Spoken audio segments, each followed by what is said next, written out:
விஜய் ஆண்டனி ஒரு சினிமா வெளிப்படுத்த சைத்தான். அவருக்கு சினிமா தவிர எதுவுமே தெரியாது. 100% ஒரு சினிமாக்காரன்னா அது நிச்சயமாக விஜய் ஆண்டனி அவருக்கு தான். ஆனால் உலகத்தில் முதல் முறையாக சைத்தான் ஜெயிக்கணும்னு வாழ்த்த வச்சது உங்களுக்கு அது பெரிய வெற்றி. எல்லாரும் சொன்னாங்க சைத்தான் ஜெயிக்கணும்னு சொல்லிட்டு இருக்கோம் தான் இந்த உலகத்திலேயே முதல் முறையாக நடக்குது. அந்த வகையில் இதுவே முதல் வெற்றி உங்களுக்கு. நமக்கு தன்னம்பிக்கையை பற்றி ஆயிரக்கணக்கான புத்தகங்கள் வந்திருக்கு. அது இப்போது கடைசியாக வந்திருக்கிற புத்தகத்தின் பெயர் விஜய் ஆண்டனி. ஏன்னா அவருடைய தன்னம்பிக்கை தான் அவருடைய வெற்றி. அவருடைய தன்னம்பிக்கைன்ற பொருள் ஒரு மிக முக்கியமான ஒரு அத்தியாயம் இருக்குது. அது பெண் நம்பிக்கை. அதுதான் பாத்திமா விஜய் ஆண்டனி அவர்கள். சகோதரி பாத்திமா விஜய் ஆண்டனி இந்த சைத்தானையே கட்டியாடும் ஒரு தேவதை. அவர்கள் இல்லாமல் இங்கே எதுவுமே இல்லை. சகோதரிக்கு என்னுடைய வாழ்த்துக்கள்.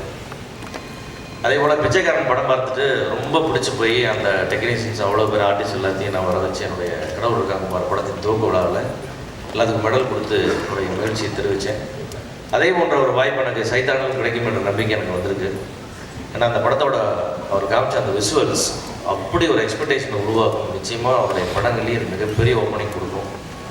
நான் விஜய் சார்ட்ட சொன்னேன், இது நிச்சயமாக எல்லா சேனல்லையும் ப்ரொமோட் பண்ணுங்கள். இது நமக்கு இங்கே கிடைச்ச இந்த அதிர்வலை தமிழகம் உலகமெல்லாம் அவ்வளோ ரசிகர்களுக்கு அது கிடைக்கணும். அந்த எக்ஸ்பெக்டேஷன் உருவாகும். அப்படி ஒரு ஓப்பனிங்கை நீங்கள் தைரியமாக வச்சுருக்கீங்க.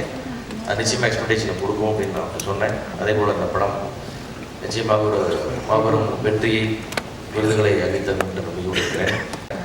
நிச்சயமாக ஆரா சினிமா மேலும் மேலும் தொடர்ந்து வெற்றிகளை கொடுத்து ஒரு மிகச்சிறந்த விநியோகஸ்தராக தமிழ் திரையுலகம் மேலும் மேலும் ஒரு நிறைய படங்கள் அவங்க வாங்கின அவங்களே வாழ்த்தி மொத்த டீமுடைய வாழ்த்துக்கள் தெரிவிச்சுக்கிறேன். நன்றி.